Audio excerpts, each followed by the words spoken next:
বছর ধরে বলি এই কথা যে দুনিয়ার বিচার সবসময় নিরাপদ এবং এখানে সংশোধন হওয়ার সুযোগ থাকে এবং তুলনামূলকভাবে কম ক্ষয়ক্ষতিকর। কিন্তু আসমানি গজব যখন আল্লাহ রাব্বুল আলামিন কোথাও ব্যক্তির উপরে বা দেশের উপর নাজিল করেন, ওটির তীব্রতা ভয়াবহতা এত বেশি, কেউ বাদ যায় না। বনের পশু পাখি থেকে শুরু করে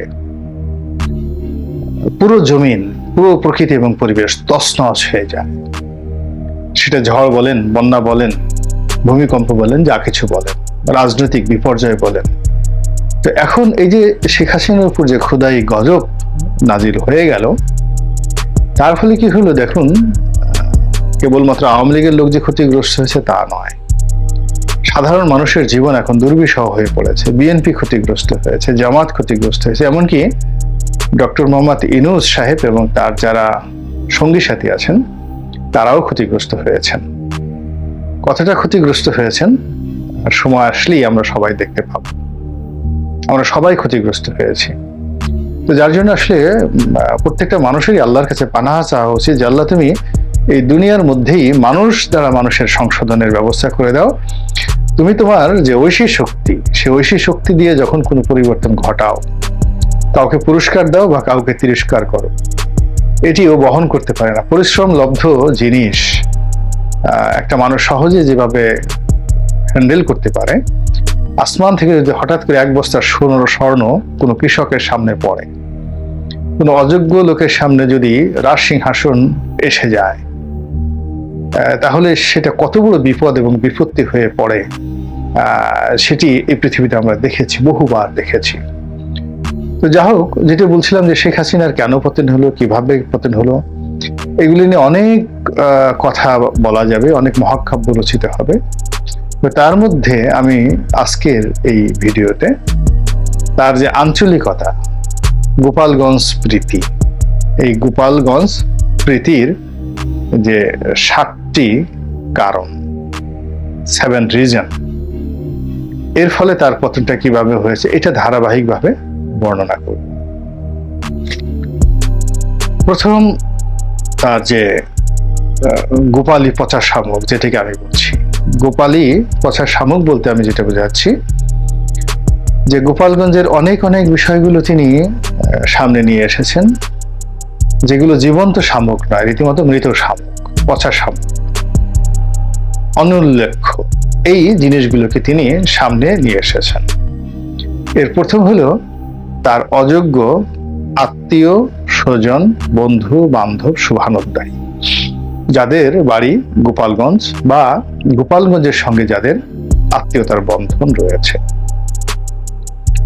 এই মানুষদেরকে তিনি শর্তহীনভাবে গত 15 বছর ধরে যে সুযোগ দিয়েছেন, সুবিধা দিয়েছেন, রাজনীতিতে, অর্থনীতিতে, সব জায়গাতে, এটি তার জীবনে সবচেয়ে বড় বিপর্যয় ঘটিয়েছে। শেখ পরিবারের আত্মীয় তাকসিম এ খান ওয়াসা কিংবা আব্দুল হাই বাচ্চু, শেখ পরিবারের আত্মীয়, কিংবা শেখ হেলালের ছেলে তন্ময় বা শেখ হেলালের ভাই জুয়েল, এখন তাদেরকে কেন শেখ হাসিনাকে পুনর্বাসিত করতে হবে? তারা যদি আপন যোগ্যতা বলে টিকে যান, আসেন, বা তাদের সেই ক্ষমতা থাকতো, তাহলে ভিন্ন কথা ছিল। কিন্তু তিনি যখন আত্মীয় পরিজন পরিবেষ্টিত হয়ে এভাবে তিনি একটা সাম্রাজ্য গড়ে তোলার চেষ্টা করলেন, the blood of Sheikh, the relative of Sheikh and the product of Gopalganj, তো এটি তার জীবনের সবচেয়ে বড় বোঝা হয়ে দেখা দিল। এটি হলো তার 1 নম্বর পচা শামুক, গোপালী পচা শামুক। 2 নম্বর তার যে গোপালী পচা শামুক, সেটি হলো তিনি যাদেরকে প্রতিষ্ঠিত করেছিলেন, হাতে গোনা 2-1 জন ছিল কিনা জানি না, এই গোপালগঞ্জের এই পরিবারে তার সব লোকজন ছিল অকৃতজ্ঞ, দুর্নীতিবাজ, মেধাহীন, এবং তারা সামনে সামনে সুযোগ নিতে এবং পেছনে পেছনে সবাই শেখ হাসিনার বিরুদ্ধে কাজ করত।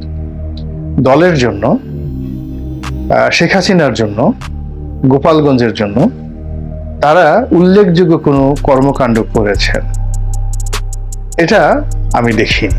ফলে কি হলো, এরা একটা সিমেন্টেড গ্রুপ ছিল, কিন্তু এদের কারোর মধ্যে ওরকম আবার সম্পর্ক ছিল না।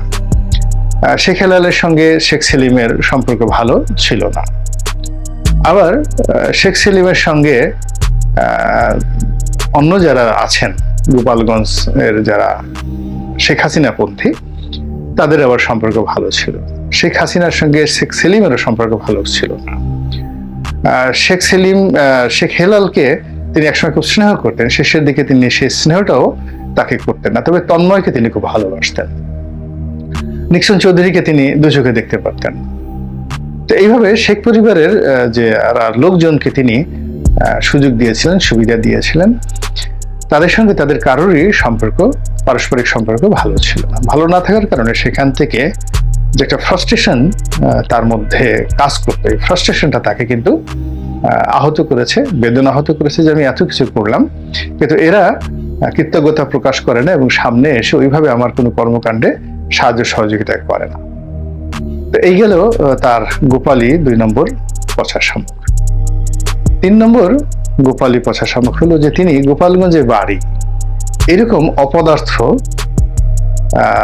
যাকে বলা হয় অপ্রয়োজনীয় বিরক্তিকর কিছু আমলা, সামরিক বেসামরিক কিংবা অন্যান্য রাষ্ট্রীয় ক্ষেত্রে তিনি তাদেরকে নিয়োগ দিয়েছেন প্রশাসনের বিভিন্ন পদ পদবিতে, এবং এই লোকগুলো এক একটা ফ্রাঙ্কানেশনের দানব হয়ে গিয়েছিল এবং তাদের অত্যাচারে টেকনাফ থেকে তেতুলিয়া পর্যন্ত শেখ হাসিনার বিরুদ্ধে যে জনমত তৈরি হয়েছিল, সেই জনমতের ধাক্কাটি এসে 5 তারিখে বিস্ফোরিত হয়েছে। এই গেল 3 নম্বর। যদি 4 নম্বর আপনি গোপালগঞ্জের পচা শামুকের কথা চিন্তা করেন, সেটা হলো তিনি গোপালগঞ্জের বাইরে তার মন মানসিকতাটা আনতে পারেন। তিনি যে নিজেকে পরিচয় দিতেন জাতির জনকের কন্যা, তিনি যে গণপ্রজাতন্ত্রী বাংলাদেশের প্রধানমন্ত্রী, এই ধারণার বাইরে গিয়ে তিনি এই উদারতার বাইরে গিয়ে, এই বিশালত্বের বাইরে গিয়ে তিনি করতেন কি, মনে করতেন যে তার গোপালগঞ্জে তার জন্ম এবং গোপালগঞ্জ কেন্দ্রিকই তাকে সবকিছু করতে হবে। গিয়ে দেখেন সে গোপালগঞ্জের যে উন্নয়ন তিনি করার চেষ্টা করেছেন, সেটা কিন্তু বঙ্গবন্ধু কখনো সেই কাজটি করেননি। তো তিনি ফরিদপুরের উন্নয়ন না করে কেন গোপালগঞ্জের উন্নয়ন করবেন? ভাঙ্গার উন্নয়ন না করে, ঢাকার উন্নয়ন না করে, সিলমারির উন্নয়ন না করে, পার্বত্য চট্টগ্রাম উন্নয়ন না করে সমস্ত উন্নয়ন কেন গোপালগঞ্জ যাবে? গোপালগঞ্জে দেখেন একটা ট্রেন লাইন গোপালগঞ্জ নেওয়ার জন্য তিনি কত হাজার কোটি টাকা অপচয় করেছেন। পদ্মা সেতুতে রেল সংযোগ দেওয়া এবং সেটা গোপালগঞ্জ পর্যন্ত টেনে নেওয়া, এটি একটা সেতু হস্তি, এটি কিয়ামত পর্যন্ত এখান থেকে রেলের টাকা উসুল হবে না। তো তিনি এমনকি আমাদের যে বরিশালে যে রেল নদী নালা পার, এটা যত কস্টলি হবে এই মুহূর্তে, শুনতে ভালো শোনায় বরিশাল থেকে কুয়াকাটা পর্যন্ত রেল লাইন আছে, কিন্তু এটি কমার্শিয়ালি কখনো ফিজিবল হবে না। বরং ঢাকা চট্টগ্রাম থেকে শুরু করে ঢাকা কুমিল্লা, ঢাকা নারায়ণগঞ্জ, ঢাকা গাজীপুর, এই সমস্ত এলাকাতে যদি মানে মেট্রো, আন্ডারগ্রাউন্ড বা অন্য যে কমিটার ট্রেন রয়েছে, সেগুলো যদি ইনভেস্ট করা হতো এই গোপালগঞ্জের ট্রেন না টেনে, তাহলে এটি রেলের জন্য খুবই লাভজনক হতো। কিন্তু সেই কাজ না করে তার মন শুধু বারবার এই গোপালগঞ্জের দিকে গিয়েছে এবং গোপালগঞ্জের বাইরে তিনি চিন্তা চেতনা করতে পারেননি। 5 নম্বরে তার পচা শামুক হলো তার শিক্ষা দীক্ষা, রুচি অভিরুচি সবই গোপালগঞ্জ কেন্দ্রিক। তিনি বহুবার আমেরিকাতে গিয়েছেন, তারপরে বহুবার তিনি বিদেশে বহু বিশ্ববিদ্যালয়ে গিয়েছেন, সারা দুনিয়া ঘুরেছেন প্রধানমন্ত্রী হিসাবে। কিন্তু দিন শেষে তার যে জন্ম, তিনি যেখানে জন্ম নিয়েছেন, ওই তার জন্মের সময়টিতে তার যে অভাব, তার যে অভিযোগ, তার যে পারিবারিক সংকট, তার যে চিন্তা, তার যে চেতনা, কিংবা ওই যে টুঙ্গিপাড়ার তার যে বাড়ি ছিল, বাড়িতে যে সীমানা বিরোধ ছিল, তার আপন পরিবারে তার শেখ সেলিমের আম্মা যিনি ছিলেন, তার সঙ্গে তার বাবার বা তার যে পারিবারিক বিরোধটি ছিল, এই জিনিসগুলো তিনি সবসময় মনে ধারণ করেছেন। শেখ মনির সঙ্গে তার যে সম্পর্ক ছিল, তার পরিবারের যে সম্পর্ক ছিল, এই সম্পর্ককে তিনি কখনোই ক্ষমা করতে পারেন, তার বাইরে আসতে পারেননি। ফলে এই যে তার যে গোপালগঞ্জের জন্ম এবং এই জন্মের স্মৃতি এবং জন্ম সংক্রান্ত প্রথম যে 15 বছর ধরে তার যে মন এবং মানসিকতা, এই মন এবং মানসিকতার কারণে তিনি সব জায়গাতে অনার সৃষ্টি তৈরি করেছেন। তার আচরণ, তার ব্যক্তিত্ব, তার খোটা, সব সময় এই যে মানুষজন তাকে ঠাট্টা করে বলতো গোপালী, কিংবা ঠাট্টা করে বলতো গোপালগঞ্জের পাট খেতে, তার নানা রকম বিভিন্ন রকম বিশ্রী কথাবার্তা, এগুলো তিনি ইচ্ছে করলেই অ্যাভয়েড করতে পারতেন যদি তিনি সারা বাংলাদেশের অভিসংবাদিত আওয়ামী লীগের নেত্রী হতেন। তো এই যে 5 নম্বর যে জিনিসটি গেল। এরপরে যদি আপনি গোপালগঞ্জের বা গোপালী পচা শামুক বলতে যেটি বোঝায়, সেটি হলো যে তিনি সবাইকে তিনি গোপালগঞ্জমুখী করেছিলেন। অর্থাৎ সেখানে বঙ্গবন্ধুর মাজার বলেন বা কবর বলেন, সেই কবর জিয়ারত করতে হবে, সেখানে গিয়ে মিলাদ পড়তে হবে, সেখানে গিয়ে গরু জবাইকে উৎসব করতে হবে, কোনো পদ পদবি প্রমোশন পেলে গোপালগঞ্জ যেতে হবে, এবং এটাকে এক ধরনের যাকে বলা হয়, কি বলবো, একটা পুণ্যের কাজ হিসেবে তিনি এটাকে প্রতিষ্ঠিত করার চেষ্টা করেছিলেন। একজন ব্যাংকের এমডি হলেন, একজন সচিব হলেন, বা একজন মেজর জেনারেল হলেন, সেনাপ্রধান হলেন, যেই হলেন না কেন, মন্ত্রী পরিষদের সদস্য হলেন, সদল বলে লোকজন সহকারে তাকে গোপালগঞ্জ যেতে হবে এবং টুঙ্গিপাড়াতে গিয়ে বঙ্গবন্ধুর মাজার তাকে জিয়ারত করতে হবে।